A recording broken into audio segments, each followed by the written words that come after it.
Final exam season has a very specific rhythm. You study, you stress, and if you live near campus, you probably rely on the quiet, predictable safety of the library to get your work done. But during finals, the school decided to keep the library doors open until midnight.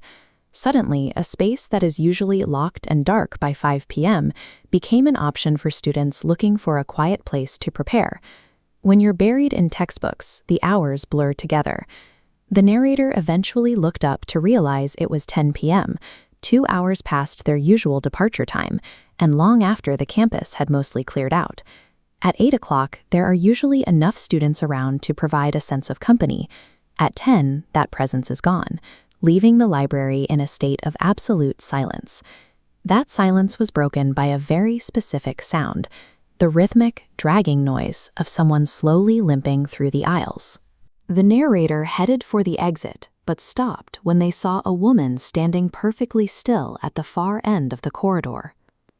The closer they got, the more uncomfortable the atmosphere became. By staying past the library's normal hours, the narrator traded a familiar study space for a building that now felt cold and threatening. The routine of the school day had been replaced by a quiet, limping presence. Leaving the school building is usually a relief, trading the quiet hallways for the open air of the main street. But this specific street, which is normally busy even late at night, was completely deserted. There were no cars and no other people walking home. Combined with extreme hunger and the exhaustion of a long study session, this sudden isolation made the walk home feel increasingly tense. While walking with their head down, the narrator saw a dark shadow on the ground stretching out toward them, even though no one else appeared to be on the street. The lack of traffic and pedestrians meant there was no one to turn to for help. The narrator was alone on a street that should have been full of life. Looking up, the source of the shadow became clear. The same woman from the school was now walking directly ahead. She was wearing dirty, tattered clothes and moved with a slow, labored gait. Her hair was matted, and her hands and feet appeared to be twisted at unnatural angles. The narrator froze. Despite the woman's slow pace, the fear was strong enough to prevent them from trying to walk past her or overtake her on the sidewalk. In a state of shock, the narrator couldn't find the words to speak. Instead, they simply pointed far into the distance, hoping the woman would follow the gesture and move away. After the woman limped away into the darkness, a scream suddenly echoed through the air. "She is here!" The intensity of the encounter and the sound of the scream proved to be too much.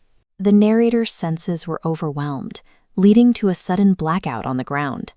The narrator woke up the next morning at home, having been found unconscious on the street by a neighbor.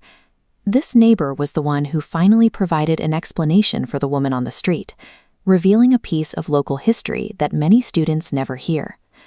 The story begins in 1998. A 10-year-old girl at Eden Hill died in an accident while playing, a loss her mother, Agatha, couldn't accept. Since then, Agatha's ghost reportedly roams the school grounds and surrounding streets, forever searching for her daughter.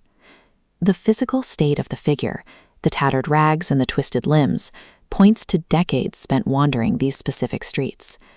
Her appearance is the result of years of aimless travel through the neighborhood. This history gives the scream of "she is here" a specific meaning. It is the sound of a mother who believes, for a brief moment, that she has finally found the child she lost in 1998. For the students of Eden Hill, the story of Agatha serves as a reminder of a local tragedy that hasn't fully faded, turning a simple walk home into an encounter with a long-standing grief.